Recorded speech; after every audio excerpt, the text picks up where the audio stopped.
What's up, my pilots? Angry Poncho here, and we are back playing Legend of Zelda: The Wind Waker.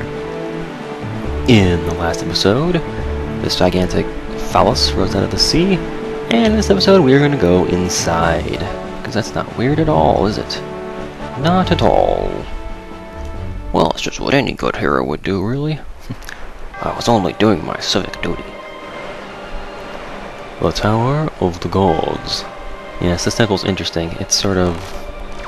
Well, first off, the beginning part is a bit irritating, because it's got this dynamic going on where the water level constantly goes up and down. And as a result, you have to basically spend half of your time waiting for it to go back down, or go back up, because it always, of course, seems to be in the wrong place. The first thing I want to do is go in here. This temple is... Oh, hello. We got some golden shoes. What say we just get a little boomerang going? Get out of here. Yup. So the water level in here is going to do the same thing as outside. So, yeah. Basically, this dungeon is... This beginning part, this whole starting segment, it's just all about manipulating the water level, waiting to the right opportunities. How did that not reach that wall over there? That seemed like it was far enough. Ah, whatever. We'll give it another try with the box a little bit closer. How about that? Yeah, sounds good. Sounds good. We can blow up the other ones around here too. But yeah, this whole first part is going to incorporate the water level dynamic. So how's everybody doing this delightful... Oh lord. Who knows what day this will go up. I don't even know what day to say. Crap. Threw it too soon. Don't get antsy now. Boom. Oh, it destroyed the box I was standing on. That's just wonderful. That's alright. I know another way I can take out the... Oh, hello. Get out of here. I know another way I can blow up this one here. It just takes a little bit more precision. All you gotta do is come up here and put that thing down. You don't have to actually throw the bombs. That's something I keep forgetting. So you can just put it down before it goes off and leave it there. Okay, nothing here. Nothing up there, it seems. Where's what we want? Why are we in here? Must be... Hello? Where is it? Must be a chest up in one of these, right? What are we doing here? Ah, there it is. Sweet. Sweet as, mate. Let's see what we got.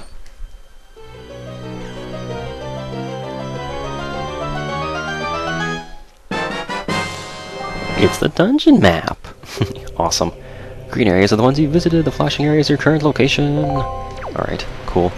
I still don't know what advantage the map... Hello? I still don't know what advantage the map confers. Ooh, yeah, watch out, those guys can still shock you even when the water level's high. All I can tell, it seems, is that the map just gives you the whole thing before you have to fill it in. It doesn't make you... What's the word? Go to the rooms in order to unlock the terrain, which is what would normally happen. Dang it! Ah, the one I wanted to hit was the one I missed, of course. Yay! Freaking A. That does not look comfortable for Link. Yeah, you know, we don't have to actually fight these guys. Unlock. Unlock. There you go. Screw you guys, I'm going home. Eventually, once the water level goes down. Thank you. Get back in my boat. So now what? Let's sail over here, shall we? See what there's... Oh, hello. Bumping into something there. Something invisible under the water. We'll just sail over here. Honestly, you probably could swim around the whole dungeon and be fine. There's enough places for you to stop and look around. This looks like a simple enough puzzle, doesn't it? Maybe not. Alright. Fine, Nintendo. We'll play it your way. I will gently place the statue on the button. Okay, what have we got here? We got shoe jellies, that's what we got. And you can actually... I was wrong. These guys don't give you yellow. Dang it. Forgot that the The grapple hook doesn't stun them. Yeah, I was wrong. These guys don't give you yellow jelly. They just give you some color. Some of them give you red. Some of them give you green. I don't know if they give. I don't know if they'll ever drop a blue one for you, but you know. Oh, it's a magic bridge. Sweet. Let's get on up there. I think, yeah, we want to get there before the water level changes, but that's not going to happen. Climb, Link, climb! Okay. We'll wait. You didn't wash your hands! And it's a magic bridge. That reminds me of the magic bridge in Star Fox Adventures. The one where you have to make the leap of faith for it to appear. That was a good scene. That was a pretty good game, honestly. It seems like the first few LPs I did were all great games to LP. Like, I picked the right stuff. And of course, there's a convenient little slot over here for you to toss this in, which is exactly what I just did. There we go. But yeah, I feel like the first couple of games I LP'd were pretty good games to do LPs of. I did Pokemon, and then I did Metroid, and then I did, what was next? Ocarina of Time, I think. But before too long, we got into Pikmin and Star Fox Adventures. They're just all fun. And Super Smash Bros. Melee. Those are like the first few LPs I did, those games. I think that was pretty good. It worked out for me, at least. It was they were great games to learn on. Particularly Smash Brothers, because it just gave me practice for being able to do commentary while actually playing the game. I remember trying to do the commentary with Phoenix while we were making those videos, and that was difficult, actually, to try and speak coherently about some topic while playing Melee. And it's interesting here, the buttons will stop you even if you're not solving the puzzle. Oh, that was it? I don't have to put this other one on there? Alright, fine. If you just want to give it to me, well, I'll take it. What have we got here? I see sticks, torches, and unlit torches, and water level changing. Alright. So it looks like we want to take the Olympic torch across the boxes here. But these boxes are not in the right place, so we need to move this one right over there. And so we wait, once again, for the water to change. That's just the story of this whole dungeon. And now we wait for the water to change again. Yeah, okay, we did that. Alright, now we wait for the water to change again. It's kind of a catch-22 there. It's not really a catch-22, but it's a situation where you can't win. It's a bit paradoxical. Like, if you leave... there's just no good option for how they can do the water level changing. Oh, wow, just in time. That was pretty good there. Because if they have the water going up and down too often, then you don't have enough time to solve the puzzles and to do any of the things you're supposed to do in the room. A small key! Sweet. But if they make the water level go up and down too slowly, well, you just get bored, and you end up waiting half the time. I'm not gonna fight these guys either. This is not required fights. Escapable enemies, oh yeah. Now you're all down there, and I'm up here. Ha ha ha ha. I laugh in the face of danger. Ha ha ha ha. Mr. Boat? Mr. Boat, are you there? Kerplunk. Kerplunk. Oh wow, I haven't thought about Kerplunk in a long time. That was actually the name of a... I guess you could call it a board game, but it wasn't really on a board. It was this game I had when I was a kid where... Okay, I'll try to describe this. It was like a plastic cylinder, and there was a part near the top. You sort of stood it up vertically like a can. And there was a part at the top that was like a colander. It had holes in all the sides, all around the circle. And you would put these sticks through the holes to start the game. And so you would create sort of a spider web, matrix-looking thing at the top, where it would be pretty thick. You had a whole bunch of these sticks that you would put through the holes. You'd stick it through the center of the cylinder and out the other side. And then you'd put a bunch of marbles on top. And so all these marbles would... Oh, hello. We got one of these skull dudes. I can't remember the name. Oh. But yeah, you use the leaf to blow the smoke away from them, and then you can get the chest. But yeah, so you'd have kind of this net, this matrix of, I guess you could call it a lattice of these little plastic sticks going across. And then take a note, there's something looking at us on the wall there. And then you pile the marbles on top. And so then it sort of becomes like a reverse pick-up sticks kind of game, where you and your friend take turns. Oh, we gotta bring, oh, we have the key already. Oh, too slow. Well, shit. Sort of becomes a reverse version of pick-up sticks, where you, well, I guess it is kind of like pick-up sticks. Basically what you do is you and your friend take turns, or however many there are of you. You take turns taking sticks and you pull them out as carefully as you want, you know, Jenga style. And then if you make marbles fall, that's bad. So basically, you want to try and get as many sticks out as you can without dropping any marbles. Because whenever you drop a marble, that gives you a point. And at the end of the game, whoever has the fewest points wins. It's actually quite a bit of fun. Those guys will just slowly creep after you while the water level is high. Get out of here. Thank you, green shoe jelly, and a magical staircase. Oh, green and red. Thanks, guys. Feeling Christmassy today.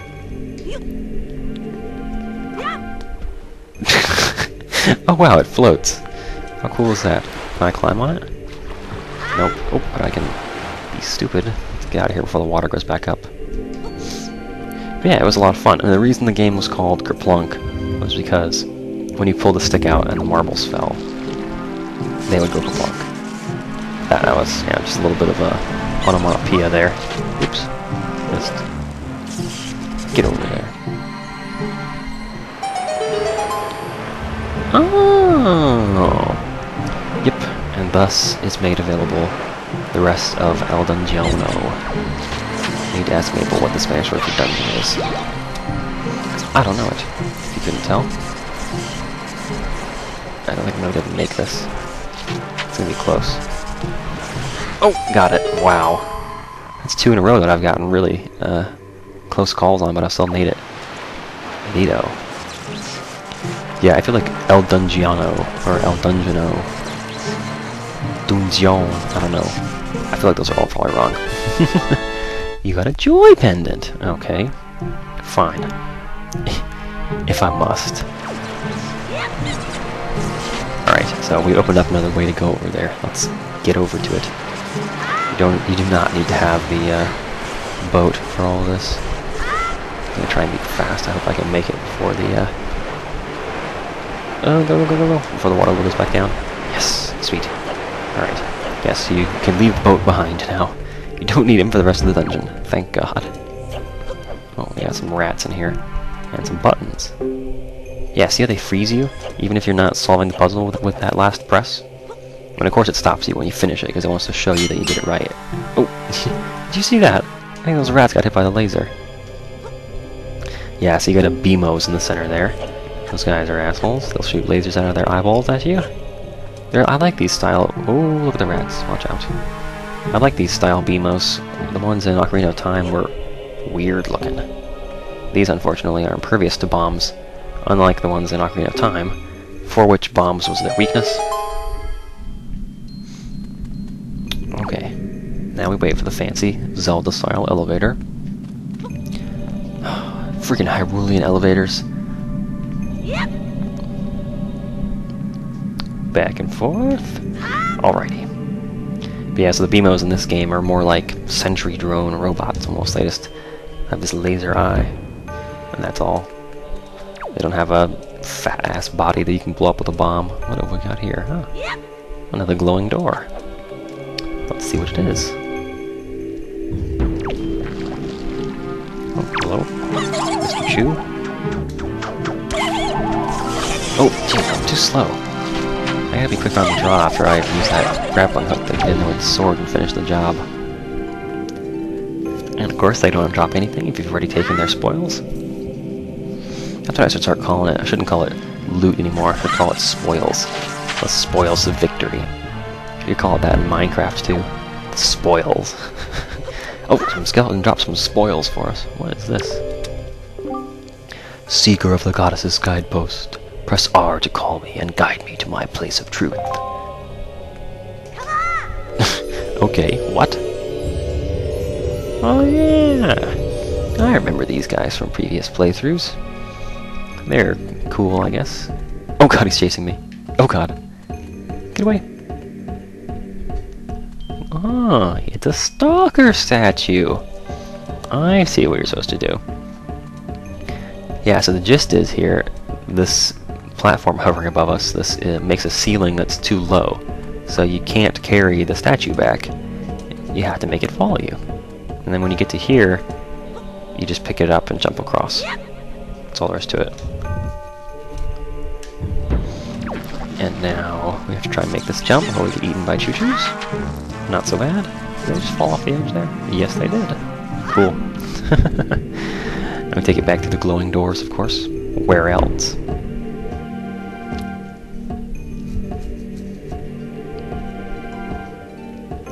Take your time. Oh. All right. Ooh. What have we got here? Let's see, shall we? Take a little peek here. There appear to be markings that indicate specific directions. Left, center, right, center. What could it possibly mean? Yeah, just like any Zelda game, if you don't know what to do, the solution is probably just to take out your instrument. And just play the right song or do whatever.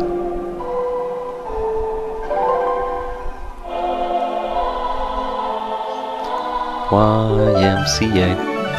You learn the command melody. Okay, cool. What's it do?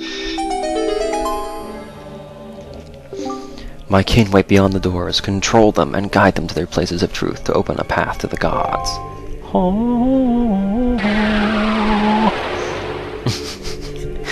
Alright. Thanks, Mr. Statue. It's very nice of you to unlock that door for me. I'm gonna go this way now.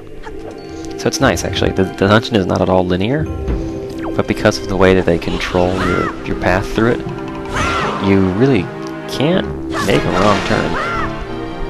Because all the wrong turns are blocked. It took me forever. First time I played through this dungeon, it took me ages to notice that that grappling hook point was there. Barely made that. Wow.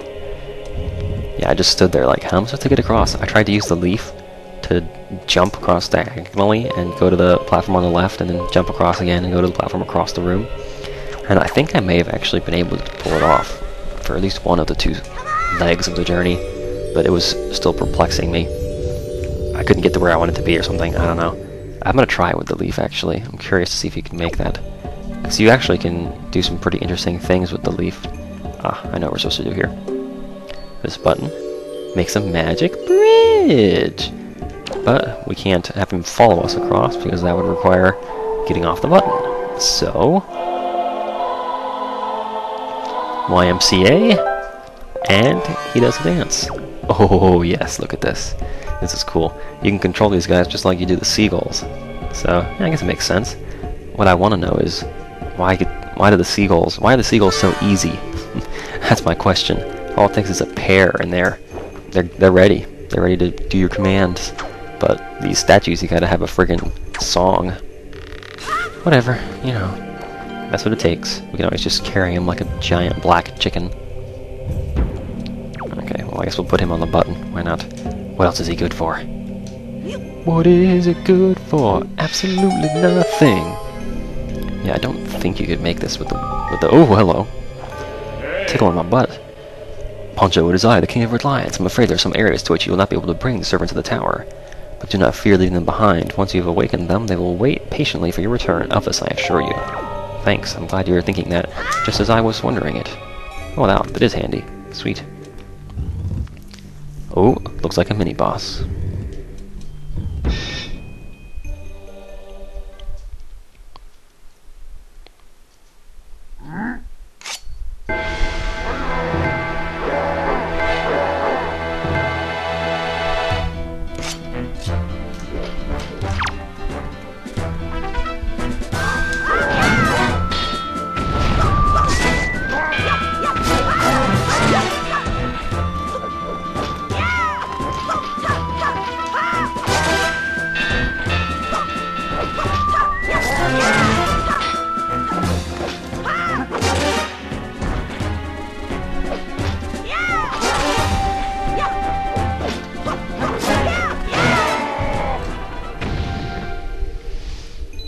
Oh yeah.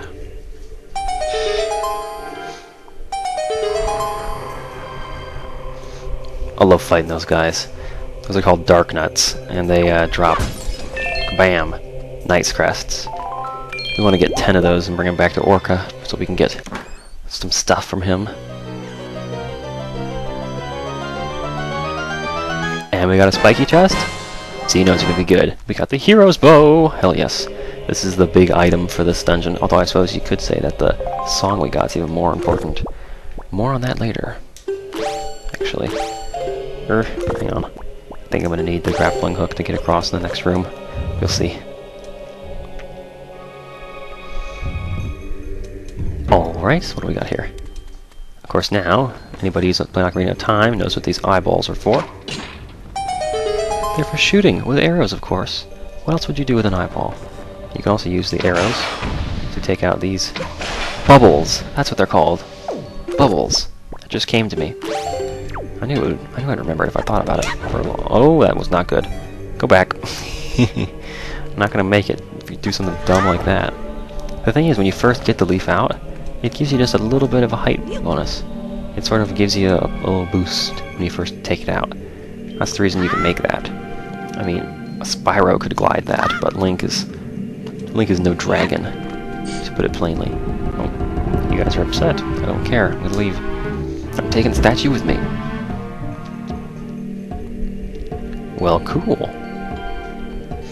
Now that we have the bow, I think we can actually go back in the dungeon and pick up a couple things that we missed, that we couldn't get yet. Oh, backtracking in Zelda games. Why did they do this?